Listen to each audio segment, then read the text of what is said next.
One of the inmates inside this prison helped plan the Manchester Arena bombing. Another murdered 4 young men and became one of Britain's most notorious serial killers. And another carried out a crossbow attack that shocked the country. This prison is HMP Belmarsh. Hidden in southeast London, Belmarsh stands as one of the most secure and heavily guarded prisons in the United Kingdom. This Category A prison houses terrorists, serial killers, murderers, and some of the highest risk offenders currently in the British prison system. Let's explore some of the most dangerous and notorious inmates currently housed at Belmarsh Prison, some of whom will never be released. And just like in the last 2 dangerous inmates videos, if there's any case you'd like covered in full with more detail, more background, and more focus on the victims and who they were, leave a comment down below, because this video only gives a brief overview of each inmate and their crimes. But for now, let's step inside one of Britain's most notorious prisons, a place currently holding some of the country's most feared criminals.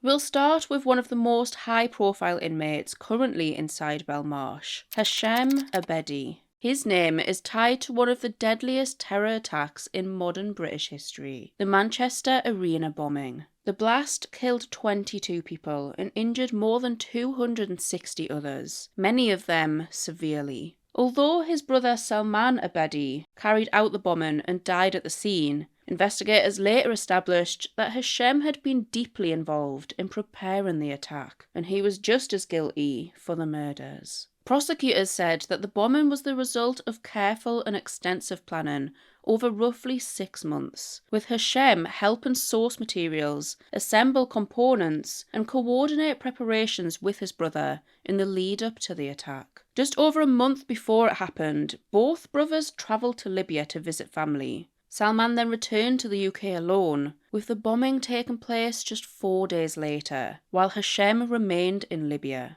In 2020, he was convicted on 22 counts of murder, attempted murder, and conspiracy to cause an explosion likely to endanger life. But because he was under 21 at the time of the attack, the court could not legally impose a whole life order, even though the judge said the seriousness of this case would otherwise have justified one. Instead, he received a minimum sentence of 55 years, one of the longest fixed prison terms ever handed down in the UK. But even after sentencing, his name continued making headlines inside prison. Later in 2020, while being held at Belmarsh, he attacked prison officers in a violent incident that left staff injured. Following this attack, he was transferred to Frankland Prison, but there too he remained highly dangerous, at one point attacking prisoners with hot oil and stabbing 3 prison staff using a makeshift weapon. Following that assault, he was eventually moved back to Belmarsh, where he remains one of the highest risk inmates in the prison. For nearly 2 weeks, he planned exactly how he was going to do it, researching movements inside the house, buying weapons, and waiting for the right moment when only his targets would be home. This is the case of Kyle Clifford. Before the murders, 26-year-old Kyle had served briefly in the British Army, but his military career was short-lived. Although officially listed as serving for around 2 years, he spent much of that time at home, including 268 days signed off sick. On the 9th of July 2024, in Bushey, Hertfordshire, that planning turned into one of the most shocking family murder cases Britain had seen in years. The victims were 61-year-old Carol Hunt and 2 of her daughters, 25-year-old Louise Hunt and 28-year-old Hannah Hunt, the wife and daughters of BBC race and commentator John Hunt. Investigators revealed Kyle had planned the attack over 11 days, carefully researching John Hunt's movements to make sure he wouldn't be home when he arrived. During that period, he bought a crossbow, a knife, rope, petrol cans, duct tape, and an air pistol, although the air pistol hadn't arrived before the attack took place. The motive appeared closely linked to the end of the 18-month relationship with Louise Hunt, which had ended just 13 days earlier, after the two had originally met online. When Kyle arrived at the house, he tricked Carol into letting him inside by claiming he had a bag of Louise's belongings and a thank you card for Carol and John. But just moments later, he stabbed Carol to death. He then waited inside the house for around an hour until Louise returned home. When she arrived, he restrained her using duct tape, raped her, then shot her in the chest with the crossbow. And just minutes later, Hannah also returned home. After discovering the horror she had just walked into, she too was shot through the back with the crossbow. Hannah managed to call 999, but despite their efforts, Hannah passed away at the scene. After the murders, Kyle fled and was later found by police in a cemetery in North London. When officers closed in, he used the crossbow on himself, shooting into his own chest in an apparent suicide attempt. He survived, but the injury left him paralysed from the waist down. In court, Kyle pleaded guilty to the 3 murders, but he denied the charge of rape, claiming DNA evidence came from earlier contact 16 days before the attack. But the jury rejected that claim and found him guilty of that charge as well. The judge later described Kyle as a jealous man soaked in self-pity before handing him a whole life order, meaning he will never be released. He arrived carrying a kitchen knife, entered a children's dance workshop, and within minutes, the building became the scene of one of the most horrifying attacks Britain had seen in years. This is the case of Axel Rudakubana. On the 29th of July 2024, 17-year-old Axel travelled to the Heart Space in Southport, arriving at around 11:45 in the morning. He was armed with a large kitchen knife, which he had bought online earlier that month on the 13th of July. And investigators later said that he was fully aware of a Taylor Swift-themed yoga and dance workshop for young girls was taking place inside. What followed was an attack described in court as extreme violence, carried out with the intention of killing as many children as possible. 3 children were killed. Elsie Stancombe, aged 7. She suffered 85 injuries. BB King, aged 6, who suffered a heart-wrenching 122 injuries. And Alice de Silva Aguiar, aged 9. She managed to escape the building, but collapsed outside and died in hospital the following day. 8 other children, aged between 7 and 13, were also seriously injured, 2 of which required blood transfusions, and in one case, prosecutors said he dragged a child back inside in order to continue the attack. One of the organisers, Leanne Lucas, tried to get as many children out as possible while shielding them from harm. She was stabbed 5 times and later needed a blood transfusion herself. And another adult, Jonathan Hayes, who worked elsewhere in the building, heard the disturbance, and when he went to help, he was stabbed in the leg. The attack lasted around 15 minutes. By the end of it, 3 children had been killed, and prosecutors said he had attempted to murder another 10 people, 8 children and 2 adults. What stood out afterwards was his complete lack of remorse. During police interviews, he largely said nothing, apart from making deeply disturbing comments, which I'll insert on the screen. When police searched his home, they found evidence suggesting a long-standing obsession with violent killing. Material recovered from his computer included references to genocide, violent extremist content, an Al-Qaeda training manual, and instructions for producing ricin, a lethal toxin capable of causing multiple deaths. Investigators also found materials in his bedroom that could be used in its production. The timing of the attack also became highly significant. It happened just 9 days before his 18th birthday. The judge later said that had Axel been 18 at the time, the court would have been compelled to impose a whole life order. But because he was still 17, that was legally impossible. Instead, he received a life sentence with a minimum term of 51 years, although the judge made it clear that he would likely never be released. Even inside prison, concerns about his violence continued. While in custody, he reportedly used boiling water from a kettle and poured it over a prison officer, causing minor injuries. What began as sexual assaults quickly became a pattern of deaths, with bodies repeatedly appearing near the same block of flats, each time made to look like an overdose. This is the case of Stephen Port.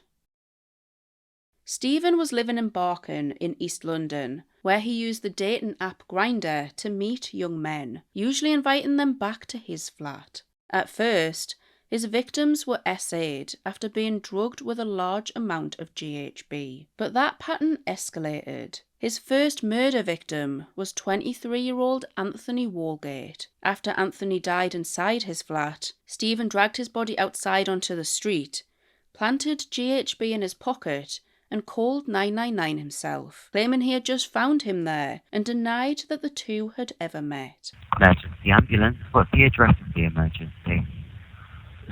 Cook Street. There's a young boy, looks like he's collapsed outside. I don't know. Outside of which number? It looks like he's collapsed or had a seizure or something. Always just drunk. But when evidence later showed that they had been together, his story changed. He then claimed Anthony had overdosed inside the flat and that he had panicked and moved his body outside. 10 weeks later came a second death. 22-year-old Gabriel Kavari was killed in similar circumstances. This time, Stephen moved his body to a nearby graveyard, only a short distance from where he lived. And just 3 weeks after the second, a third victim died. 21-year-old Daniel Whitworth was also killed after being given GHB, and Stephen carried his body to the exact same spot that Gabriel had been left. What made this instance especially disturbing was that Stephen also wrote a suicide note pretending it had been written by Daniel. The note falsely confessed responsibility for Gabriel's death in an apparent attempt to divert suspicion. When police later matched the handwriting to Stephen, he denied ever writing it, before eventually changing his account again, claiming he had written it only because Daniel had dictated it to him. Even after 3 deaths, Stephen continued attacking other victims. Investigators later established that there were a further 7 men who survived SAs, all after being drugged in the same way. His final murder victim was 25-year-old Jack Taylor. CCTV captured Stephen with Jack shortly before his death. Jack's body was later found in the same graveyard, close to where Gabriel and Daniel had been left. Again, Stephen initially denied ever knowing him, before changing his account once more when evidence contradicted him.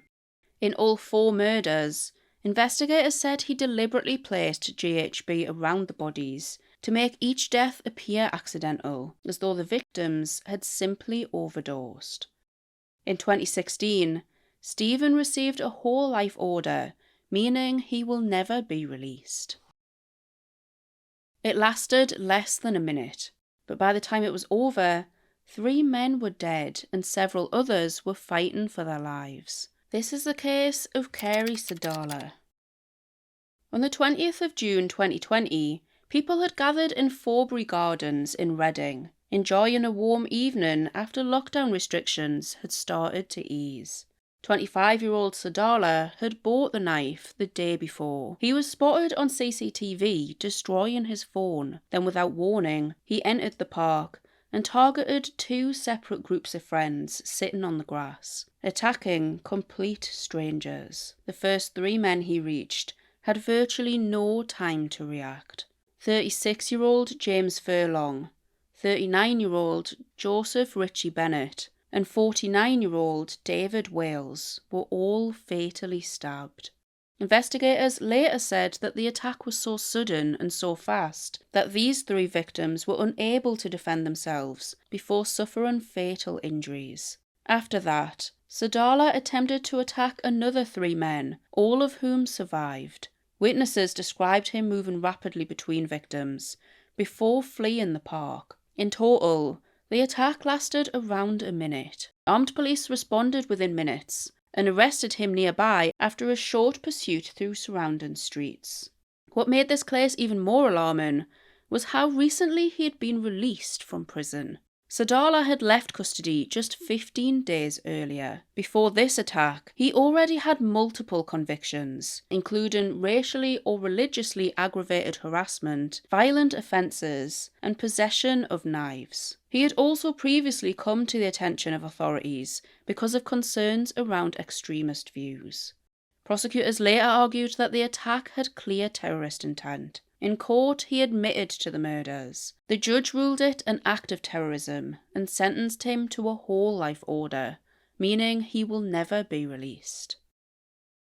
He said he had made a pact with a demon and killed 2 women as part of it. This was the case of Danyal Hussein.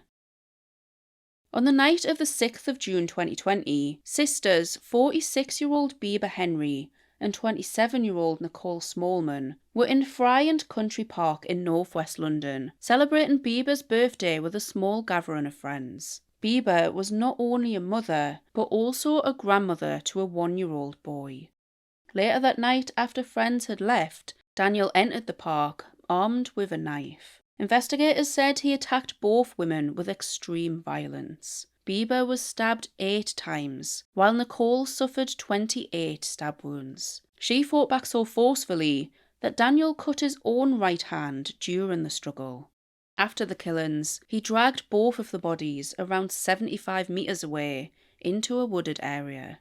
The following day, when the sisters couldn't be contacted, it was Nicole's partner who discovered their bodies.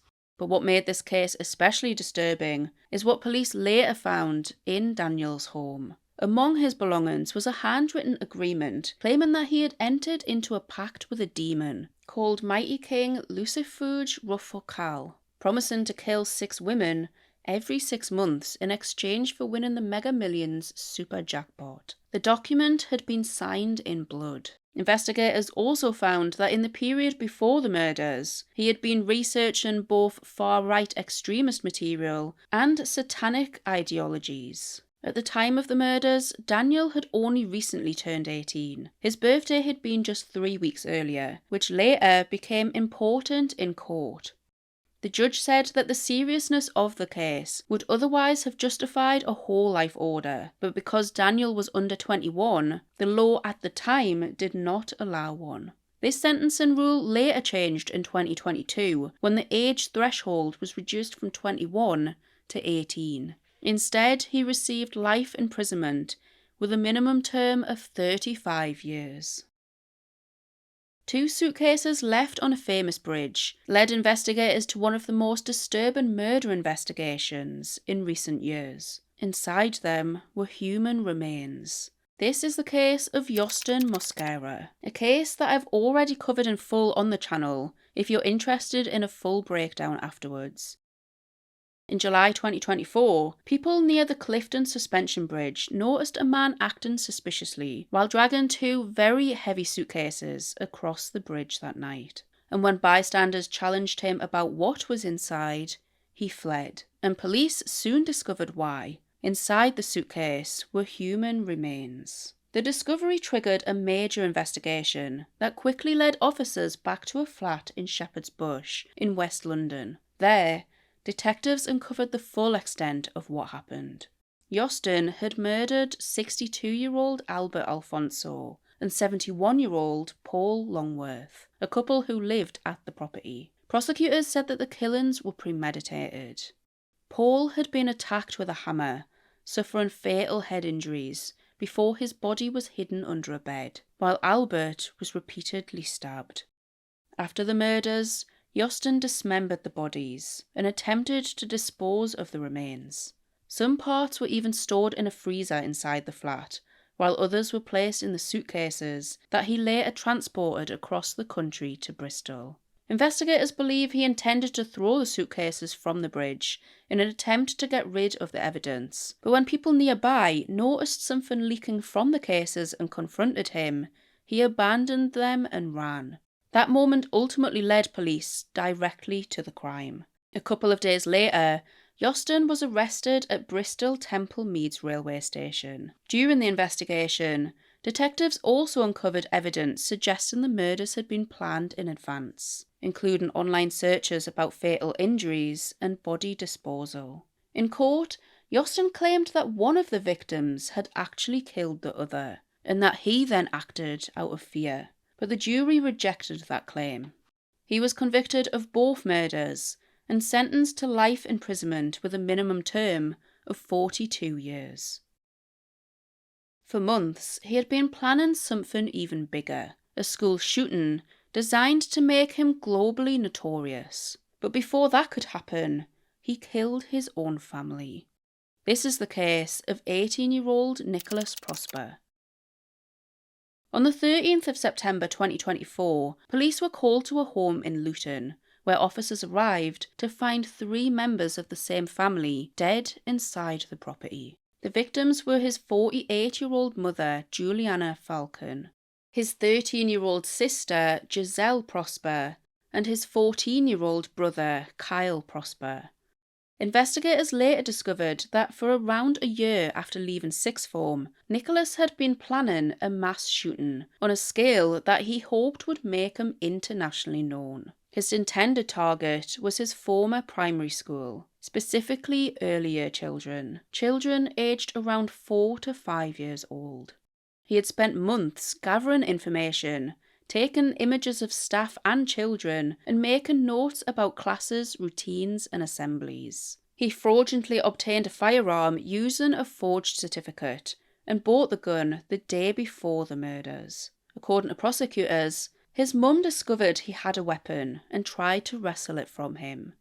He then shot her at close range in the head, and after killing her, he placed a book across her legs called How to Kill Your Family.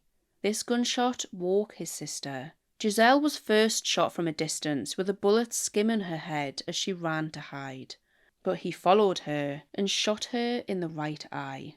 His brother Kyle also woke and tried to protect himself in the kitchen, holding a knife as he attempted to hide.